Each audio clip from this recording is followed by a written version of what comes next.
Hola, bienvenidos a Entre Paréntesis. Muchas gracias Mireia y Faust por estar aquí conmigo y compartir este espacio dedicado a que sus conocimientos de economía los podamos compartir con gente que tal vez no esté tan cercana a este mundo, pero al final existe dentro de él y creo que es algo muy valioso poder compartirlo de una manera mucho más digerible, accesible y amigable, y que la gente se pueda relacionar y entender qué está sucediendo en México. Una de las cosas que tenemos aquí como elemento de análisis es el paquete económico del 2026, que pues me gustaría empezar justo más o menos platicando lo que es y también aprovechar para que platiquen como su contexto de quiénes son ustedes. Estaría muy lindo. Bien, gracias, Giovanna. Pues gracias por la invitación. La verdad es que es un gusto compartir con ustedes estos espacios para dar a conocer un poco más de cómo se mueve la economía en general y por qué nos importa a los ciudadanos de a pie, ¿no? Eso también es relevante. Bueno, pues yo soy economista, soy académica de la Escuela de Negocios del ITESO y bueno, aquí estamos a tu disposición y a la disposición de los que nos están escuchando. Gracias. Sé que trabajaste como directora de Información Estadística, Economía y Finanzas. Eso también es importante. Sí, digamos, estuve casi 6 años ocupando esa posición en donde mi trabajo día a día era la información económica, principalmente de Jalisco, pero siempre estarla relacionando a nivel nacional. Y pues viendo varios niveles, ¿no? Levantando encuestas para también saber el sentimiento económico de las empresas, de las personas. Levantábamos al menos 2 encuestas al mes para estar midiendo, ahora sí que tener este termómetro de cómo se estaba viviendo la economía aquí en Jalisco en general. Pero entonces eso pues también nos ayuda, también me ayudó a ver cómo se puede comunicar, porque eran números, pero también hay que traducirlos digamos, a un lenguaje de a pie, ¿no? Porque no todo el mundo está familiarizado con los términos económicos y luego suelen ser muy aburridos, ¿no? También. Claro. Entonces, sí, tratar de hacerlo un poco más digerible. Claro. Muy bien. Gracias. Pues sí. Bueno, yo soy David Faust. Yo no soy economista, pero aquí ando un poco de metiche. Y te agradezco, Joana, la invitación. Y pues la idea es aprovechar este espacio para platicar del paquete económico, porque pues el gobierno toma muchas decisiones que son muy importantes y que al final de cuentas repercuten en nuestra vida cotidiana, desde que si hay o no hay un bache en la avenida donde tú estás pasando, y hasta otras, que si hay escuelas donde tú puedas inscribir a tus hijos y muchas otras más, ¿no? Cuánto cuesta la gasolina, muchas cosas que tienen que ver con el día a día. Pero hay un conjunto de decisiones claves que se toman una vez al año. Entonces, esas decisiones son especialmente importantes. Entonces, son de las que vamos a hablar ahorita, que se llaman paquete económico. Y entonces, ese paquete implica 3 grandes elementos de los cuales ahorita Mireia nos va a platicar un poquito. Y la idea es que conforme vaya avanzando la conversación, pues donde tú creas que haya más necesidad de explicar, pues ya nos dices. Claro. Sí, sobre todo para que quienes nos pudieran estar viendo o escuchando, sí, que pues se entienda quede bien. más claro, ¿verdad? Lo que vamos platicando. Sí, claro. Y entonces, como partiendo de aquí, el paquete económico es este plan de lo que se va a hacer económicamente en el país, y se estandarizan ciertas reglas que se tienen que seguir a cabo a través de esa planificación, y tiene una duración nada más anual. ¿Es correcto, verdad? Sí. Pues mira, como dice David, o sea, el paquete económico son 3 piezas, como de un rompecabezas. Okay. El primero se llama Criterios Generales de Política Económica, ¿no? Que es básicamente cómo el gobierno, en este caso la Secretaría de Hacienda y Crédito Público, está viendo cómo se desempeñó la economía, por ejemplo, en 2025 y cómo cree que se va a comportar en 2026. El Producto Interno Bruto, la inflación, las tasas de interés. ¿Y por qué es relevante tener eso primero? Porque de ahí parte el cálculo de todo lo demás. O sea, si se supone que la economía va a crecer, por ejemplo, en 1%, pues eso te ayuda a medir cuánto podrías recaudar, ¿no? Entonces, y eso nos lleva al segundo elemento, ¿no?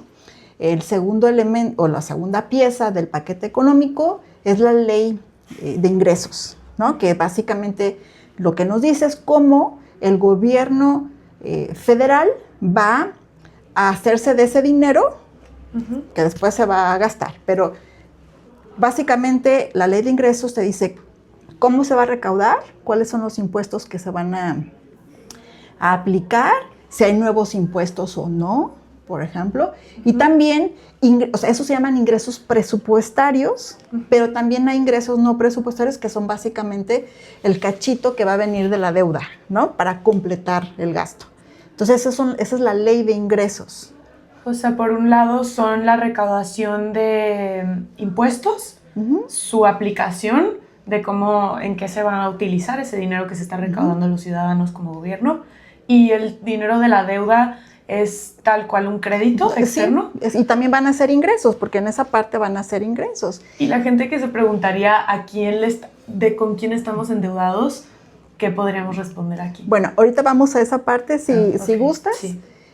Pero también para completar todo el escenario de qué es el paquete económico, bueno, también en la ley de ingresos también se definen un concepto que se llaman derechos y aprovechamientos, que es básicamente cosas que no son específicamente impuestos, pero que son cuotas que va también a cobrar, como permisos y todo. Entonces, todas las cositas que tienen que ver de cómo el gobierno se va a hacer de dinero, ¿no? Entonces, digamos, en la parte de impuestos, pues está el IVA y el SR, el IEPS y todos esos conceptos. Entonces, esa es la segunda pieza, ¿no? La ley de ingresos.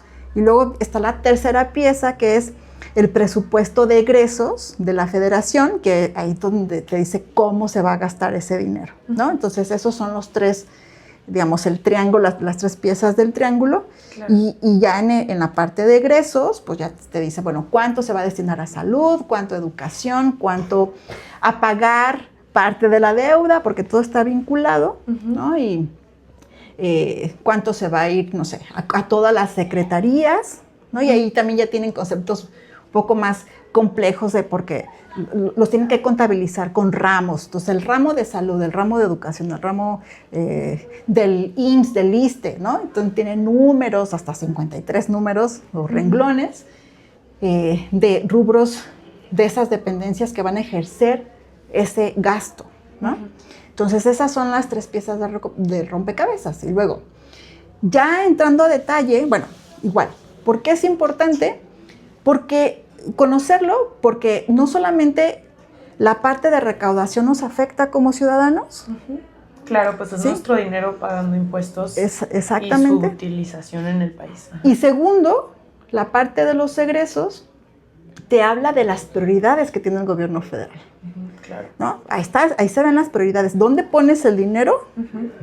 Te define las prioridades del gobierno. Y las intenciones, ¿no? ¿Cuáles son sus intenciones del desarrollo como país? Exactamente, entonces... Donde está tu tesoro, está tu corazón.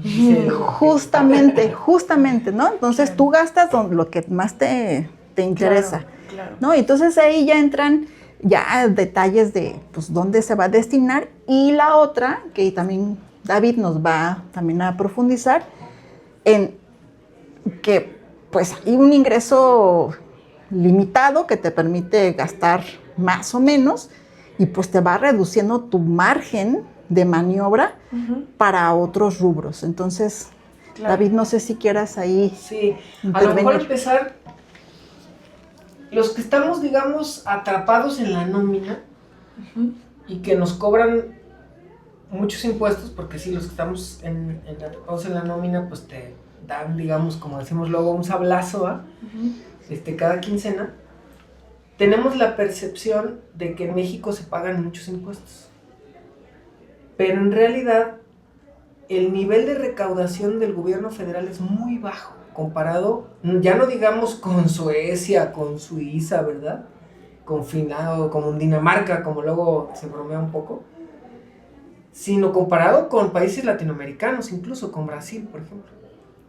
Entonces,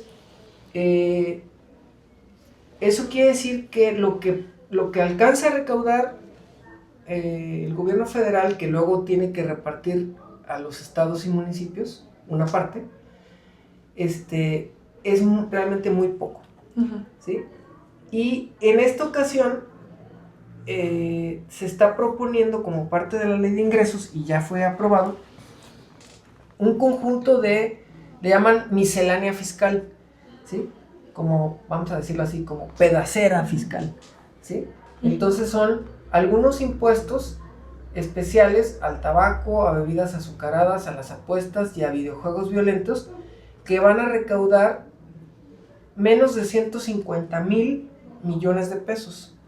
Claro que para cualquiera de nosotros 150,000 millones de pesos, pues te sacaste la lotería, pero para el gobierno federal es realmente como un pellizquito, ¿sí? Representa 0.35% del Producto Interno Bruto, o sea, literalmente como un pellizco, ¿sí? O sea, como cuando vamos a la tienda y nos dan una rebanada de jamón, así más o menos. Claro, o sea, los impuestos que ya se recaudaban como estrategia para poder recaudar más, se implementaron un aumento de impuestos en estas áreas que en realidad no van a recaudar más allá de lo que dices, ¿no? Un pedacitito de nada. Es realmente muy, muy poco. Sí, México recauda alrededor del 16% del PIB. Y estamos en máximos históricos, ¿eh? Porque antes era mucho menos. Como 12, ¿no? 12, estamos en 15 y algo casi 16. ¿Y qué pasa con los impuestos? O sea, ¿por qué creen que sea tan poca la recaudación teniendo pues un poder adquisitivo en ciertos lugares bastante concentrado? O sea, porque sí hay dinero en el país, ¿no? ¿Por qué creen que no se puede llegar a recaudar con los impuestos que tenemos? Bueno, ahí hay una discusión un poco más compleja porque, digamos, se debe a varias cosas. No es una única razón. Una es que México tiene una de las tasas de informalidad más altas del país. Tasa de informalidad. 56%. Que significa que el 55-56% de la población económicamente activa en México no tiene seguridad social, no está cotizando, no le descuentan de la nómina un impuesto sobre la renta, y eso, digamos, no se recauda. Ahora, tampoco, sí, pero bueno, se pagan otros impuestos si tú consumes y pagas IVA. Y los subsidios también, ¿no? Sí, pero eso ya es como parte del gasto, más que del ingreso. Ahora, ahí también hay una discusión porque, digamos, de ese 56%, pues están las personas muy, muy pobres, ¿no? Son las personas que si pudieras recaudarle a todo mundo, no aumentarías sustancialmente la recaudación porque son personas de bajos ingresos. Claro. Me parece que parte, digamos, de esa merma que tenemos de la recaudación se debe más bien a los deciles más altos de la población. Justo. Y generalmente tiene que ver con la recaudación de empresas. Deciles más altos me gustaría nada más explicar. Deciles. Es cuando uno parte en 10 grupos iguales a toda la población ordenados de menor a mayor ingreso. Que así se hace en México. Sí, en general es una medición estadística, ¿no? Y entonces, cuando decimos el decil 1 es el 10% de la población más pobre y el decil 10 el 10% de la población más rica. Y aquí en este caso nos estamos refiriendo al 10% de la población más rica en México. Sí, digamos, los deciles más pobres, los más bajos, muchos de ellos son informales, pero, digamos, si pudieras formalizarlo, no recaudaría sustancialmente de ahí. Sí, claro. No representan una riqueza suficiente como para que sea un impacto el cobrarles más impuestos a el decil más bajo, que es y el 10% margen, más pobre. Y el margen que tiene el país para cobrarle impuestos a los grandes contribuyentes es bastante amplio. Porque actualmente, con datos de la Secretaría de Hacienda, podemos saber que los grandes contribuyentes están pagando entre el 5 y el 10% de impuestos. Mientras que un contribuyente que está, digamos, en la clase media o media baja, por decirlo de alguna manera, está pagando entre el 20 y hasta a lo mejor hasta más del 30% Claro. de sus ingresos en impuestos. Y esto quiero como muy enfatizado esto, o Sí. sea, el tema de que en México sí hay un sistema fiscal que beneficia al decil más alto, que en este caso es el 10% de la gente con más riqueza, y se Yo paga me iría más menos bien al impuestos.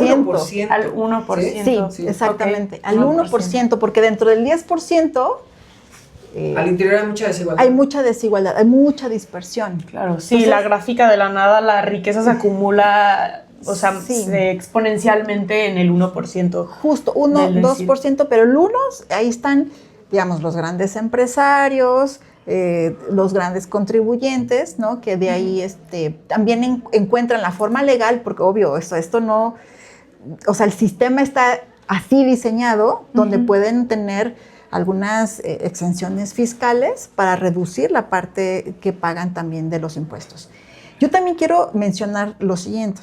Sí, digamos, las personas que, como David, como nosotros que somos formales, estamos en una nómina, pagamos impuestos sobre la renta, pues pagamos una tasa o un porcentaje que incluso podríamos considerar alto, ¿no?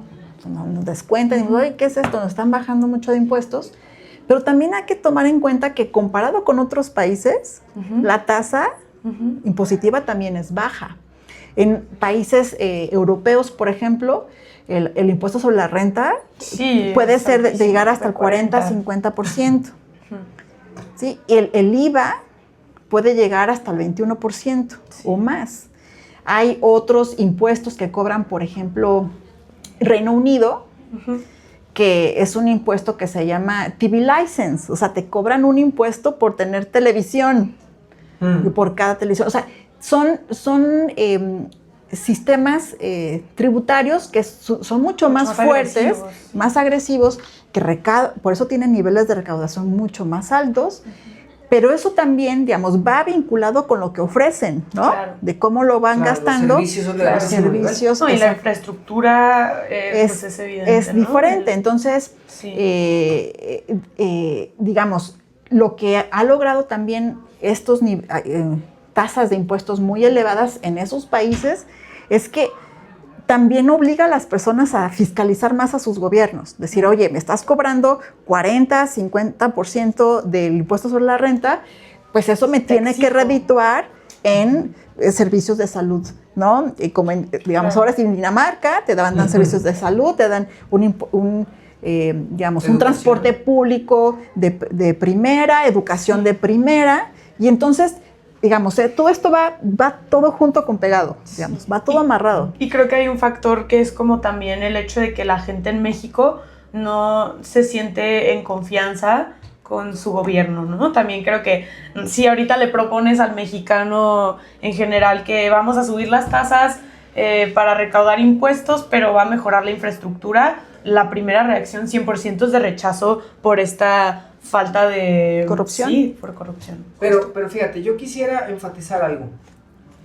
Regresando al punto de que la riqueza y los ingresos, que no es exactamente lo mismo, se concentran en el 1% más rico. Una reforma fiscal bien diseñada ni siquiera necesitaría tocar mucho, digamos, al promedio de las personas. Porque al promedio de las personas, o al menos los que están, digamos, a la mitad, ya se les está cobrando un impuesto más o menos importante. Claro. En realidad se necesita cobrarle a esos que están en el mero piquito, y bastaría con cobrarles la misma tasa que nos cobran, por ejemplo, a nosotros. ¿Sí? Entonces, que en vez de que estén cobrando esos grandes contribuyentes, pagando entre el 5 y el 8%, entre el 5 y el 10%, que paguen 22, por ejemplo. ¿No se consideraría esto, o sea, México no se considera un paraíso fiscal? En cierto... No, porque tampoco, o sea, comparado con otros que están más para abajo, ahí sí de plano casi Pero para inversionistas y grandes empresas, podría ser que estos subsidios y estas tasas tan bajas de impuestos, por ejemplo, sé que Tesla sí utilizó como un poco estas estrategias en las que aquí tiene que pagar menos O sea, impuestos.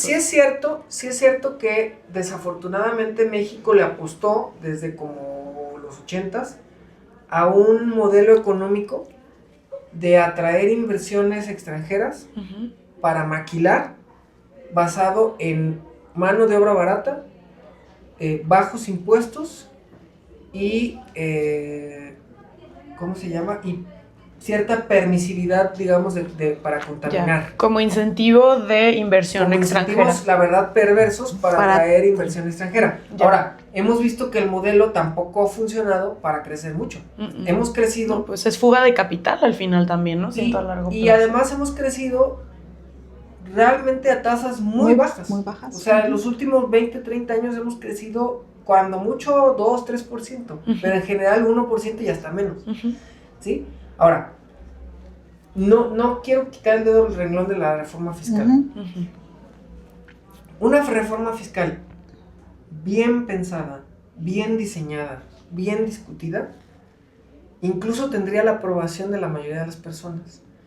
Porque si la mayoría de las personas entienden que de lo que se trata es de cobrarle más impuestos a los grandes contribuyentes, la mayoría de las personas estarían de acuerdo. Eso lo ha mostrado, por ejemplo, Max Jaramillo en su libro de Pobres porque quieren. Sí. Y una cosa muy importante, ¿qué se necesitaría para hacer una reforma fiscal? Pues ojalá estuvieran alineados el poder ejecutivo y el poder legislativo en manos de una coalición de izquierda que quisiera beneficiar a los pobres. Ay, ojalá eso pasara algún día. ¿Sí me deben entender? Sí. Es decir, en ningún momento mejor que ahora están dadas las condiciones políticas para que haya una reforma fiscal. Y esto no solo se desmiente, que es más como un performativo, es más performativa la postura política, ya que su reforma no tiene nada que ver, bueno, más bien no se está alineando con su postura política. Mira, es que cobrar impuestos de todo tipo tiene costos políticos, ¿no? Y siempre les da miedo a los gobiernos de los 3 niveles, municipios, entidad, federación, aumentar impuestos o el hecho de decir una reforma fiscal ya es hablar, no, palabras mayores. ¿Por qué? Porque te metes a toda digamos... Te vas en contra del capital, ¿no? Sí, pero digo, o sea, digamos, si no lo comunicas bien, puede ser contraproducente para tu proyecto político, ¿no? Entonces, claro. Directamente no le beneficia instantáneamente y directamente también al ciudadano, ¿no? O sea, el hecho de pagar y subir, que pagues más impuestos instantáneamente como ciudadano, no... Pero sí podría, es decir, sí podría, si esos impuestos están inmediatamente vinculados a inversión pública en cosas que son necesarias. Por ejemplo, es obvio para todo el mundo, es obvio que se necesita aumentar muchas veces la infraestructura de salud en este país. ¿Sí? Cuando fue lo del COVID, yo de las cosas que pensaba, y seguramente muchos de nosotros pensábamos eso, es si esto se convierte en una catástrofe, no va a haber modo de que la infraestructura médica aguante. Y de hecho llegamos a un momento de la crisis, digamos, donde la gente se peleaba los tanques de oxígeno y no había camas suficientes, etcétera, etcétera. Es decir, sí hay maneras concretas en las que si el gobierno quisiera amortiguar, digamos, el costo político, el gobierno podría inmediatamente invertir en cosas que se ven claramente: hospitales, escuelas, caminos, infraestructura urbana, ¿no? Parques, policía, ¿sí? Entonces, sí podría previniendo, digamos, este costo político y vamos a suponer que es por el miedo al costo político. Bueno, ¿quieres prevenirte de eso? Métele a donde se vea más claramente que sí estás haciendo algo. Todos vemos cuando se está construyendo un hospital. Claro. Todos vemos cuando se está construyendo una escuela. Uh-huh. Todos vemos cuando se están mejorando los caminos. Uh-huh. Porque pasas por ahí. Claro. Porque se pueden mega anunciar, porque es real, es tangible. Es real, porque el beneficio lo vas a ver, lo vas a vivir. Sí, no son cambios de inflación, de divisas, que son cosas un poco más abstractas que la gente a veces no percibe. No lo percibe. Ajá, por ejemplo, pensemos cuánto mejoraría esta ciudad de Guadalajara, esta metrópolis de Guadalajara, con transporte público suficiente y eficiente. Sí. ¿Cuánto se reduciría el tiempo que estás en el tráfico? Hay tsunamis. Eso, imagínate cómo el nivel de satisfacción, el nivel de felicidad, que además es medible también, y que también lo mide el INEGI, sí. El nivel de satisfacción que experimentarían las personas si a niveles más acelerados se mejorara el transporte público. Claro que para mejorar el transporte público de esta ciudad o de cualquier otra de las grandes ciudades de este país se necesitan inversiones gigantescas que solo se van a poder hacer con una reforma fiscal y no con pellizquitos a ver cuánto de tu cigarro y de tu alcohol podemos sacar 5 pesos. Sí. Pero viendo toda la parte mediática que se genera con esos pequeños pellizquitos, uh-huh. O sea, te puedes imaginar lo que implicaría una reforma de gran calado, ¿no? Y que eso es a lo que le temen.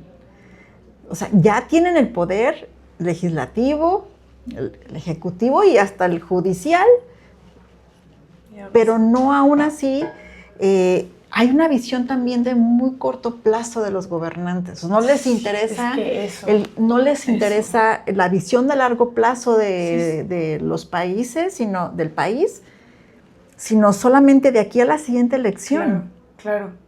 Y esto pues sí te limita, un desarrollo inmediato que no tiene pies ni cabeza. Y asumir los costos sociales, más bien políticos que pueda implicar esto, pero sí hay falta de visión. Y también porque el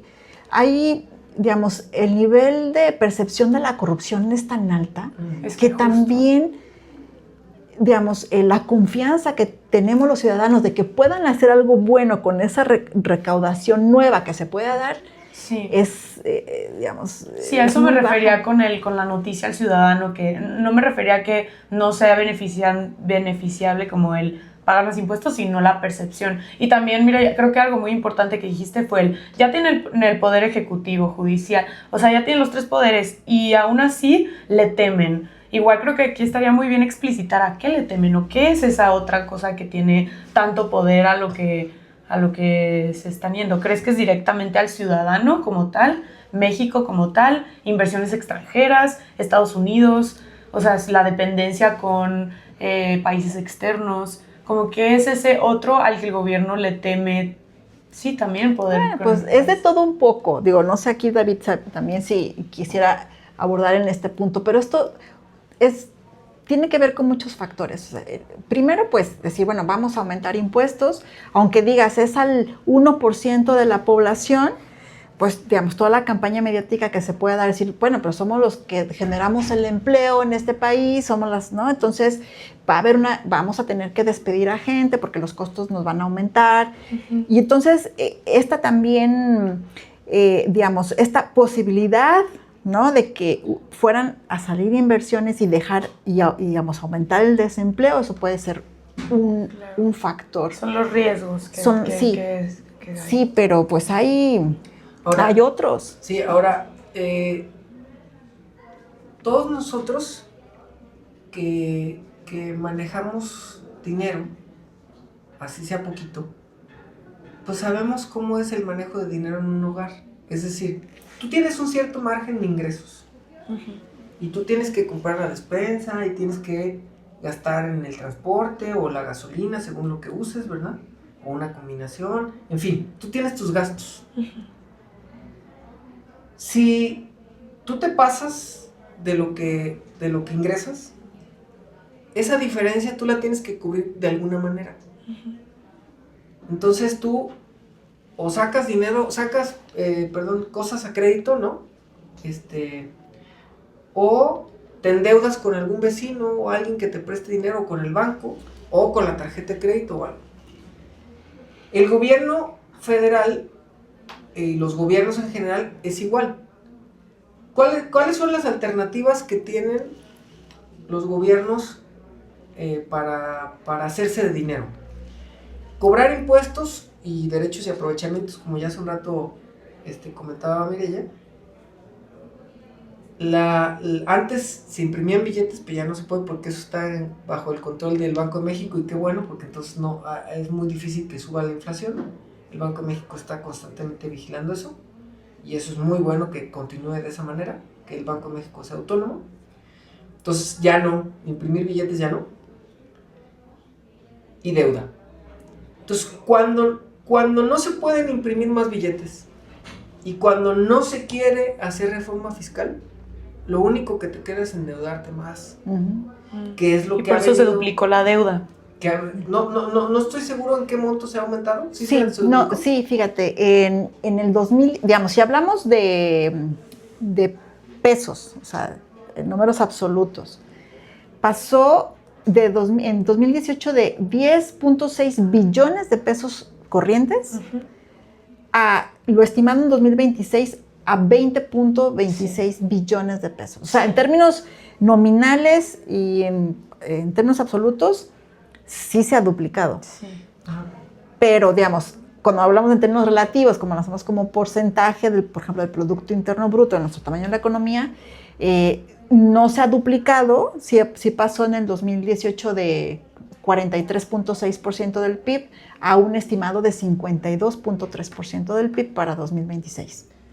Y mire, ¿qué implica eso? O sea, ¿qué implica que tengamos esta deuda? O sea, ya ahora podemos entender que debido a que no se están incrementando los impuestos, el gobierno tiene esta otra herramienta que es la deuda, ¿no? O sea, podemos ver también esta correlación, pero ¿qué implica para un mexicano, para el país?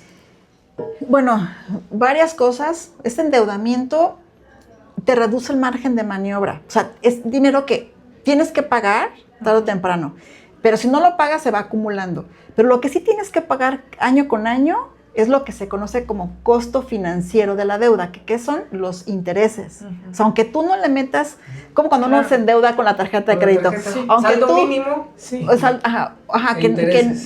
Que pagas solamente los intereses, pero no le bajas al capital, que es todo lo que básicamente está haciendo México. Entonces, si no le bajas a cabeza, pues se va aumentando la deuda y luego más si te endeudas cada vez más. ¿Y la deuda es a un país o a un banco? Es una combinación. Es deuda externa, ¿no? Que puede ser a bancos extranjeros o a países o a instituciones como el Fondo Monetario Internacional, como Banco Mundial, Banco Interamericano de Desarrollo. O puede ser, es deuda interna, que básicamente tiene que ver, no sé si lo han escuchado, que tiene que ver con los bonos, ¿no? Como los CETES, ¿no? Claro. Cuando uno invierte en CETES, por ejemplo, le estás prestando el dinero al gobierno, claro. ¿No? Entonces, toda la inversión que tenemos nosotros como ahorro en instrumentos como esos es deuda para el gobierno, no lo debe. Sí. ¿No? Entonces, es la deuda interna. Okay. Y bueno, ¿qué es lo que ocurre en ese caso? Bueno, que si el costo financiero de la deuda para 2026 estimado, lo que vamos a pagar solamente de intereses es más de lo que el gobierno va a destinar en el rubro de salud. Bueno, es que y es más de lo que va a destinar en el rubro de educación. De ese el pago de intereses del solamente de la deuda. Es solamente el pago de intereses.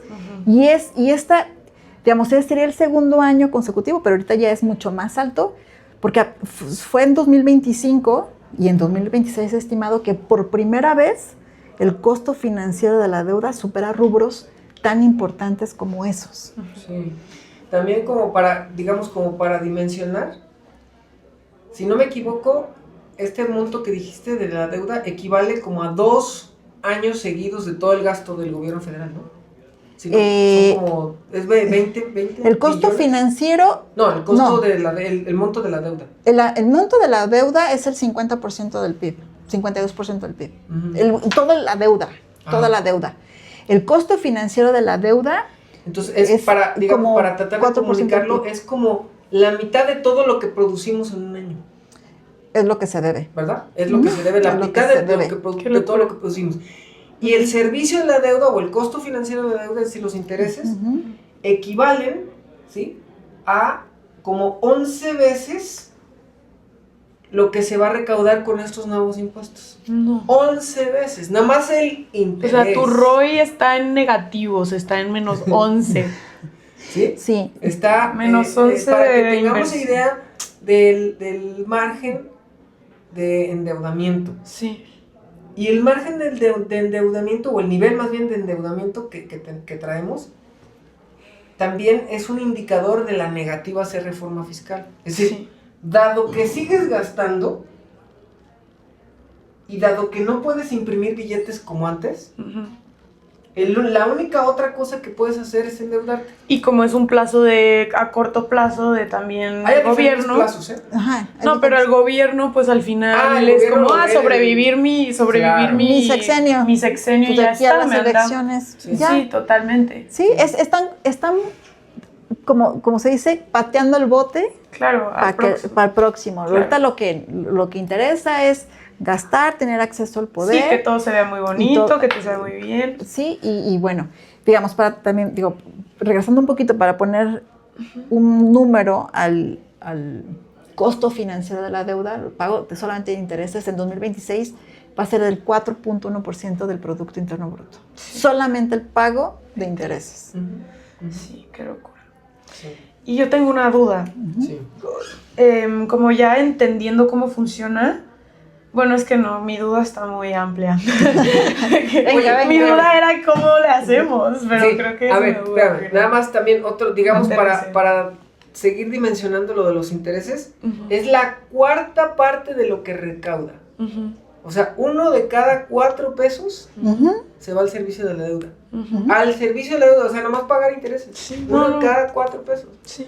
Sí. O sea, si a ti te pasara eso con tu tarjeta de crédito, ya estarías tronándote los dedos, Ujú, ¿sí? Ujú. Ya estarías tronándote los dedos, ya estarías tomando algo para dormir sí. de los nervios. Pero acá no está pasando eso, ¿sí? Yo tengo la esperanza, regresando un poco como a lo que nos ibas a preguntar, o por donde va un poco tu ansiedad, tratando de interpretar por dónde va tu ansiedad. Yo sí creo que estamos llegando al momento, digamos, tope de esta situación. Es decir, no me imagino, a lo mejor soy muy optimista y a veces peco de optimista, pero no me imagino repitiéndonos esta conversación año tras año. Estamos ya llegando a los puntos límite, donde ya los niveles de endeudamiento están topando con pared. Ujú. Es decir, las grandes reformas que necesita este país, por ejemplo la de seguridad social, que es una de las que podría hablar horas y horas aquí en Mirella, Sí. ¿sí? Es otro tema. Las grandes reformas que a lo mejor en otra ocasión, si nos invitas, podemos hablar de eso, porque es muy Obvio. interesante. Es muy interesante. Sí. Las grandes reformas que necesita este país necesitan reforma fiscal. No queda de otra. No podemos seguirnos endeudando. Ya no hay vuelta de hoja, ¿sí? Entonces, a menos que se quiera volver a contar esta historia otra vez el año que entre y el que sigue y así. Y la verdad es que yo no me imagino eso. Claro. Ahora, Yo sí me lo imagino. Entonces yo yo soy más ¿tú te pesimista. lo imaginas? Yo veo Pero mucho mira, lo que tú dijiste al principio de cómo las estrategias evidencian que se está como proliferando en el país, y creo que hay muchas evidencias como de a la gente a la que se le está cobrando impuestos, como la inmediatez está poniendo en como el objetivo que sea un buen sexenio en vez del bienestar real del país, o por ejemplo como no se están cobrando impuestos a este 1% por miedo a que ya no haya inversión, pero entonces siento que estamos atados de las manos, ¿no? Atrás en tantos mecanismos. Insisto en mi optimismo. Y perdón si lo soy así. No, me gusta. Pero yo confío, y por eso me gusta que estés haciendo esto y que estemos haciendo esto. Sí. A ver, entre más personas tengamos esto más claro, más capacidad tendremos de, dicen los politólogos, meterle demanda al sistema político, es decir, exigir a siento que eso es los gobernantes. Primero entender y enojarse también. Así es. No le tengan miedo a enojarse de verdad. Así es, y a entender estos temas. A entender estos temas. A veces oímos estas cosas en la radio o en la televisión, o alguien empieza a hablar de eso o algo y decimos, ¡ay, qué flojera! Sí. No, ¿cuál flojera? Total. Hay que tratar de entender este asunto y efectivamente hay que calibrar las dimensiones de lo que está pasando. Hay que enojarnos, como bien dices, y hay que exigir. Si comunicamos esto, y si esto se comparte, y si la gente sabe de esto, nos va a molestar tanto como un bache en el que caímos y que se nos amoló la llanta, ¿sí?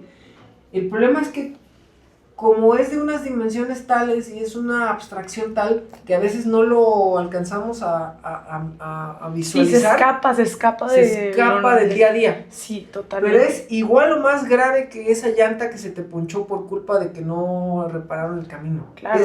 No, está intrínsecamente relacionado, ¿no? De hecho, así te ponchó por esto. De hecho, atendamos esto para que no haya ese bache. Así claro.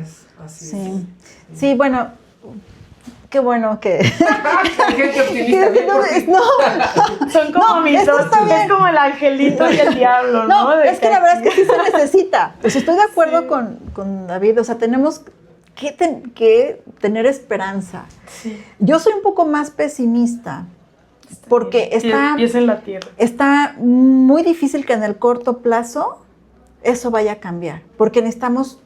Y digo, qué bueno estos espacios como estos, pero necesitamos que la información, o sea, que la gente se informe de lo que está pasando. Y eso, desafortunadamente en México, muy poca gente se informa. Y tampoco creo que sepan que creo que no entienden que ellos tienen un poder y una voz. O sea, creo que mucha gente se ningunea o como que como si no fueran alguien, ¿no? Sí, de entender una parte sí, pero otra parte es mucho más apática. O sea, mientras que no vea que le perjudica directamente, aunque sí le perjudica. Todo el día. Todo el tiempo, ¿no? De hecho, bueno, pues la gente, pues, ¿qué importa si no están invirtiendo en servicios de salud? Pues yo no me enfermo, pero cuando te enfermes, vas a vivir... además todos los días evitas pasar por una calle porque es insegura.